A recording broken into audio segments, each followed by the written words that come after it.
Whoa! What is it? What? Oh! Oh no! Oh!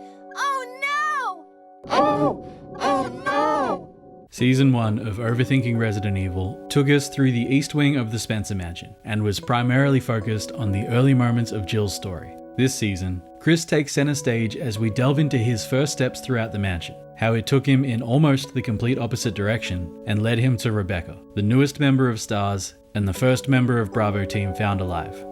This is part 8 of Overthinking Resident Evil. We went over Chris's introduction during the second episode, and for all intensive purposes, it unfolds just like Jill's. He goes back to tell Jill and Wesker about Kenneth, only to find the entrance hall empty, with Jill's Beretta the only trace of them left. The gun's near the door to the exhibition room, so fair to say Chris might have started looking there. While it's a dead end, at least for now, I don't think it's unreasonable to say the developers likely wanted players to try that room first regardless. As like I said in episode 3, the purpose of the room seems to be to subconsciously acclimate players to movement, exploration, inspecting and interacting with objects and details in their environment, and also to reward them with the first floor map early on. For Jill especially, having that map is a boon, as Barry reinforces how she should stick to the first floor in those early moments. Not so much for Chris. He's locked out of the L-shaped corridor, nothing but dead ends await him in the tea room, and the only other door on the first floor is locked. So upstairs it is. 3 doors up here. The door leading to the terrace and Forrest's body is something that can be plugged in at any point in the story, even after leaving the mansion. Though from a narrative standpoint, I do like it coming after Jill gets the acid rounds from Barry, though not immediately after, as I think both cutscenes would be a part of the canon story, and can't really be back to back like that. Oh my god! Both Jill and Chris would have found Forrest at some point though. This episode's going to be covering what's past the west door, but first, let's quickly go east and see how the last few episodes might have looked from Chris's perspective. Chris's trek through the east wing would begin at the U-shaped corridor. At the end of the corridor, he's got to go through the reading room to get to the east staircase, same as Jill. In the next room, he's stuck between 2 zombies, same as if he'd have come up the stairs, the way Jill did in episode 5. Difference here is there's a 3rd zombie waiting around the corner by the door to the lounge. Downstairs, there's 1 zombie again, and the door to the corridor to the back entrance is locked, meaning we've exhausted all possible avenues save for the west door on the 2nd floor of the entrance hall. But it's not all bad. There's some ammo in the item box, and you'll need the chemical found in the east storeroom for a puzzle in the west wing, so players would be coming here soon anyway. In terms of narrative, it's possible Chris entered via the side door while the rest of the team went through the front, moved through the northeast corridor to the east staircase while Jill was in the exhibition room and L-shaped corridor, and came back out to the 2nd floor of the entrance hall as Barry was saving Jill from the ceiling trap. The 2 stories are never going to work perfectly together, but I think that's a solid theory. Now that we've explored every other area, it's time to head into uncharted territory, the 2nd floor of the west wing. The door leads us to the 2nd floor of the dining hall, a new perspective on a very familiar area. While Resident Evil's exploration is quite open for much of its runtime, there are certain stretches of gameplay that are, for one reason or another, unambiguously linear. As for whether or not the player goes east or west first is up to them, but moving through the west wing from here absolutely has to unfold in this particular way, which makes this video really easy for me, because I don't have to put my blinders on or contrive a path throughout the mansion for it to make sense. From here on out, everything we cover in this video, and the next video for that matter, has to unfold in the order shown. The 2nd floor of the dining hall is a transitional space, not a destination. As such, unlike say, the parlor, the main point of the room is moment-to-moment gameplay, not lore or story, and not more puzzle-focused gameplay. But if this series has taught you anything, you know that Resident Evil never wastes a room, and this is no exception. The room is a looping rectangular path, overlooking the dining hall. It's narrow, but no matter which direction you move, you'll eventually reach your destination. For players in this early stage of the game, that means the only other door in the room. There are 2 zombies in here too, which brings me to the first lesson this room should teach new players. It's okay to run. Save your bullets whenever you can. You can't reach the other door without tangoing with at least one of them, so drop the one between you and the door, and if the 2nd zombie closes in, lure it to the other end of the room, then loop back around. This point might seem a bit redundant. I'd imagine most of you watching are fans of Resident Evil, and the concept of running scared with half a clip in your pistol isn't new to you. But remember, this first Resident Evil was essentially the beginning of the survival horror genre. Yes, Alone in the Dark, Sweet Home, and Clock Tower came first, but none of them did survival horror quite like Resident Evil, and none of them took off even remotely as much as Resident Evil did. Everything before Resident Evil was just prologue. So survival horror conventions weren't ingrained into players' minds back in 1996, and getting into the habit of conserving your ammo, and resources in general, was a lesson new players needed to learn, and learn fast. The second point, and arguably the focus of the room, is the statue holding the blue jewel. If a player skipped the exhibition room, this could be their lesson on how to interact with movable objects, and if not, it's their first chance to use what they learned here. Speaking of the exhibition room, this is kind of a reverse of that room's map puzzle. Instead of moving an object to reach the item at the top of the statue, you move the statue to bring the item down to you. I don't think there's any symbolism or anything there, just making small talk. See, the way you reach the blue jewel is by pushing the statue through the gap in the railing and picking it up amidst the rubble on the floor below. The way the camera changes as you approach the statue highlights the pieces of the puzzle, more or less spelling the solution out for you, but it comes at the expense of visibility. From here, if one of the zombies enters the frame, it's entirely too close. Every other shot in this room is ultra wide, giving you a ton of space to work with to balance out the lack of room to move. There is one more thing we could say about the blue jewel, and it's how, like the emblem found above the mantle in the same room, its significance is a total mystery at first. It's a little thing, but I like how the game introduces all these elements to the story early on that won't pay off until much later. They're Chekhov's gunning all over the place. I'm sorry you had to hear that.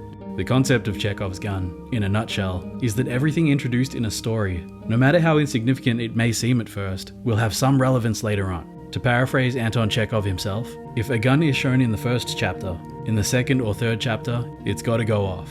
In other words, don't put anything into a story that doesn't serve the story. That applies to dialogue as well as props. I'm no expert, and this is just my own opinion, but while I think that's a really solid rule to keep in the back of your mind when both creating and consuming art, it's not a hard rule. There are plenty of stories that don't adhere to Chekhov's gun. Films like Once Upon a Time in the West, books like After Dark by Haruki Murakami, shows like The Sopranos and Twin Peaks: The Return, and games like Death Stranding all show things that have arguably zero relevance to the plot and exist just for the fun of it. But again, it's a very solid rule. It's something point and click games do extremely well. Survival horror games too. But where survival horror item puzzles differ from point and click is that they're usually much more straightforward with their application. A wrench is a wrench, and a key is a key. You're not using balloon sculptures of Robert Frost to scare pigeons or rubber chickens to ride a zipline.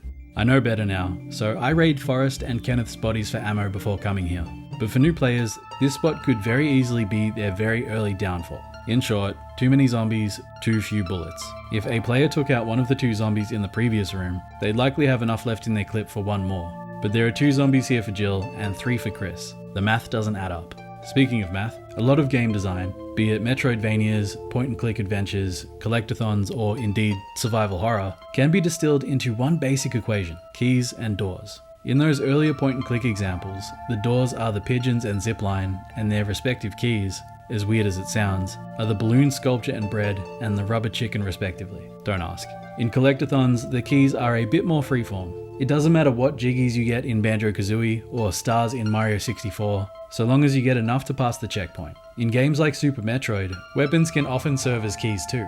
Super missiles and power bombs, well, yeah, will blow open new pathways in walls, are also literally used to open doors. And Resident Evil's no different. In this game, zombies are doors, bullets are keys. Yeah, you can get real good at baiting and dodging, but for most players, and especially new players, if you don't have the ammo to kill the zombies in your path, you're better off turning around and trying some other way. And by trying another way, players might revisit the tea room and find 2 clips on Kenneth's body, or stumble upon Forrest on the East Terrace. I suppose another, better analogy is tolls. Either you pay with your ammo or with your health, but either way, you're paying. All this is just to say that I feel the placement of so many enemies in these early rooms is for a reason, and that reason is to encourage exploration, just maybe not in this direction. The second floor of the west staircase is one of the grossest looking rooms in the mansion, but I like it for what it is. It meshes well with rooms like the northeast corridor, corridor to the back entrance, and the tea room, and reinforces that idea of the mansion having 2 dominant, competing aesthetic influences. Being a liminal space of no real significance,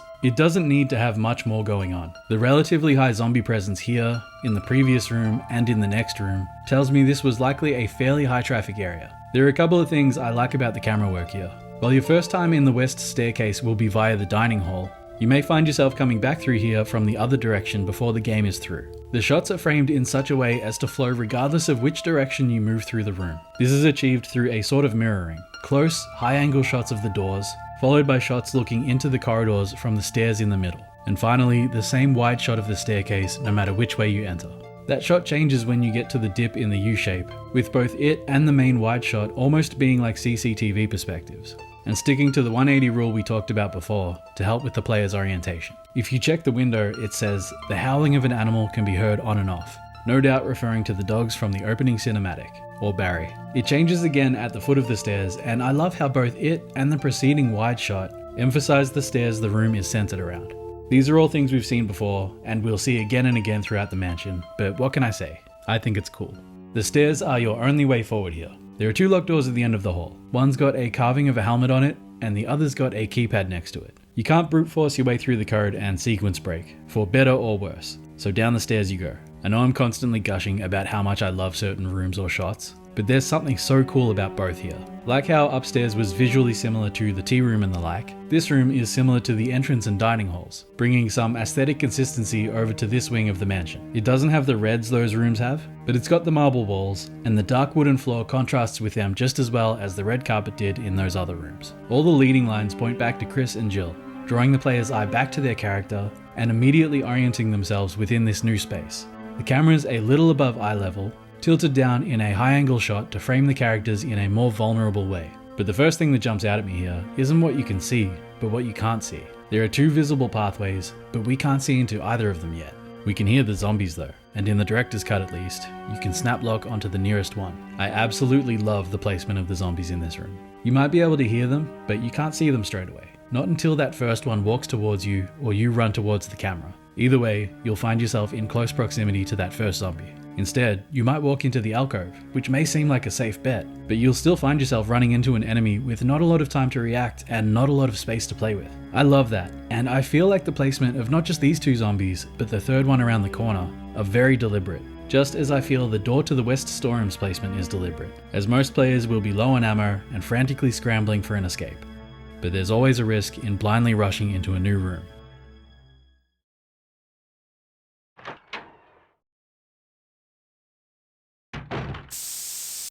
Whoa! What is it? What? Oh! Oh no! Sorry, I didn't mean to do that. You must be from the Bravo team. Yes, I'm Rebecca Chambers. I'm a newcomer. I just joined the Stars Bravo team last month. Well, I'm really sorry. Are you all right? Yes. I'm Chris Redfield from the Alpha team. Are you the only person here from the Bravo team? Well, because the helicopter made a forced landing, I just ran into this house anyway, but I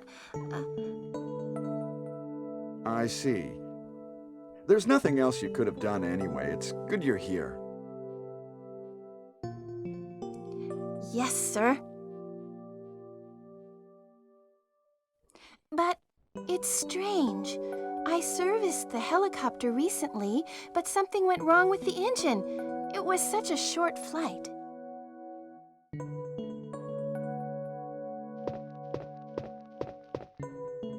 I wonder if everybody is... Before we dive into the meat of the cutscene, how cool are these shots? You only ever see them here. This shot-reverse shot back and forth is another, more typical example of the 180 rule we discussed last episode, and really makes this otherwise basic scene feel a little more special. It's a bit weird how Rebecca gets a low-angle shot and Chris gets a high-angle shot. Low-angle shots frame the subject in a way that's supposed to be powerful and intimidating, and as mentioned earlier, high-angle shots are the opposite. But I'm overthinking it. Rule of cool almost always takes precedence. Rebecca doesn't give us a lot to work with when it comes to her time in the mansion, but she does tip us off as to how the helicopter went down in the first place. Sabotage. Between her and the other STARS members, the helicopter would have been in fine shape, so Wesker had to have done something to it before they left, but after it was serviced. It's Chekhov's gun again. The line might mean nothing to us now, but it was put in the script for a reason, and once the evidence of foul play starts to mount, it helps to form the big picture. Couple more things I want to point out. First, Chris is so endearing here. I know it's partially the bad dialogue and awkward voice acting, but he falls into this comforting, protective big brother dynamic so quickly. It's early days for him, but he's seen enough to know Rebecca's probably been through some shit, and as the rookie, would feel a lot better if her teammate was a bit more grounded and in control. The second thing is the medication on the shelf. It's a blink and you miss it detail, but it sticks out, being a 3D object and not a part of the render. It's a cool bit of background detail, given its significance in Rebecca and Chris's story, as we'll see much later. I love Rebecca. I know she's not as cool as Barry, and creator Shinji Mikami has some issues with her, but I think she's an awesome addition to the cast. She's not so experienced and not physically imposing or whatever, but we're playing as Chris, and he's both, and that's exactly why Rebecca works so well. She fills in the gaps in Chris's skill set. I'm jumping ahead a bit, but her knowledge of medicine and chemistry helps Chris out of a bind more than a couple times, and without her ability to play piano and read music, Chris never would have found a way out of the mansion. She's also the one who first puts 2 and 2 together with the Spencer Mansion and Umbrella. They make an awesome team. Arguably better than Jill and Barry, at least in terms of narrative. And I love how she's peppered throughout Chris's story. This wasn't always going to be the case though. Early in development, Rebecca was going to be no different than the other Bravo team members, getting torn to bits by zombies at some point in the story. Apparently the Rebecca we got in the final version was largely made up of recycled elements of Jill's early designs, at least in terms of narrative. While her story was fleshed out in RE0, I don't think we should discredit this version of Rebecca Chambers. Despite being the least experienced member of Bravo team, she's the only one who survived the horrors of the mansion. Which brings me to my next point. Rebecca's time leading up to RE1 is covered in Resident Evil 0, and as much as I love that game, it came out after the original Resident Evil, which was created in a vacuum. I've said it before, but nothing released after this game should be used to piece together the various mysteries throughout the series. So where has Rebecca been all this time? How has she made it this long? What has she seen? What does she know? Was she with one of the other Bravo team members when they died? We aren't given much to work with, and the unfortunate truth is we'll never know for sure, but that's never stopped us from trying. 2 Bravo team members are found in the East Wing and 2 in the West. Is it possible that they all arrived more or less at the same time, and for some stupid reason decided to split up? That doesn't quite track for Richard and Forrest, as they're found quite close together. Then again, maybe Forrest took the route Jill covered in the previous few videos, moving from the exhibition room through to the east staircase, up to the 2nd floor and back to the entrance hall. He could have been doing that while Richard was in the attic. That is jumping ahead a fair bit, so we'll put a pin in that. Kenneth may have taken the 1st floor west side, while Rebecca took the 2nd floor. Maybe she was outside the storeroom when she heard Kenneth fire his gun, and then ran into the storeroom. That might seem a bit cowardly, but as we'll see later, she only has 1 clip left in her pistol. She's probably also a bit shell-shocked from the many zombies she's likely killed or dodged on her way here. There may not have originally been so many zombies between here and the entrance hall. She might have led them here as she ran through the mansion. I don't know. I don't think she's been running around the mansion. I think she's been right here in the west storeroom. I'd say sleeping, and maybe she has been sleeping on and off, but I'd say it'd be pretty hard to let your guard down, even in a save room. When she heard the footsteps and gunshots, that's when she took her place by the door, aiming her pepper spray at whoever came through first.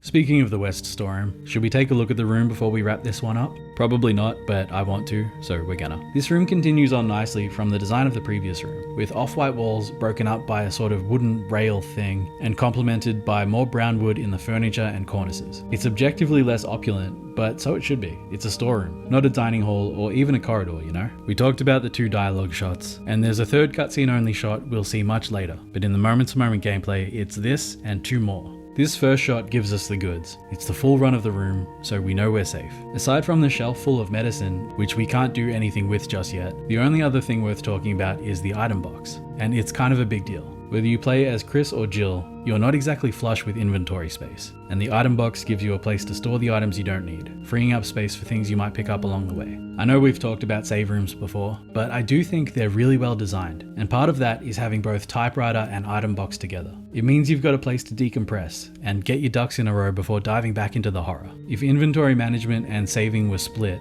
your time would be too, and no one place would have that home base feel, if that makes sense. For a lot of first time players, this would be their first save room ever, so it probably holds a lot of significance to some. The next shot is the back wall of the room, and I mean, it's fine. Feels a bit close to the camera. While there's a buttload of empty space in the top half of the image, there's a decent use of the rule of thirds, which we'll talk about another time, and the lead lines draw our eye to the typewriter, which is where we'll find the last camera angle. It's pretty cool. We don't get a ton of shots like this in Resident Evil, but even so, I don't have that much to say about it. It's a fairly well composed shot, with the negative space almost forming a reverse Bermuda Triangle around the focal point of the image. That was a stupid sentence. One last thing, there's an ink ribbon on the bed for Jill, but Chris will find the first mansion key instead. Inspect it, and he'll identify it as the sword key. Now he can reach all the areas of the mansion that Jill can with her lockpick, but I think we'll save all of that for later. So ends the first episode of Overthinking Resident Evil Season 2. At this point, the idea of the seasons might seem redundant, as the rest of the series should all be releasing fairly close together, but thematically, each season covers a different stage of the story and has its own thing. The first season covered Jill's first moments through the mansion, moving from first floor entrance hall, through the east wing, and coming full circle by ending at the second floor of that same room. Similarly, this season covers Chris's first moments, this time starting at the second floor of the entrance hall and moving west. While it's quite open, many moments throughout the game are semi-linear, and it's here that the game's cinematic leanings really shine. There are a lot of great moments to be had on this side of the mansion, so I hope you'll stick around for this season. Thanks for watching.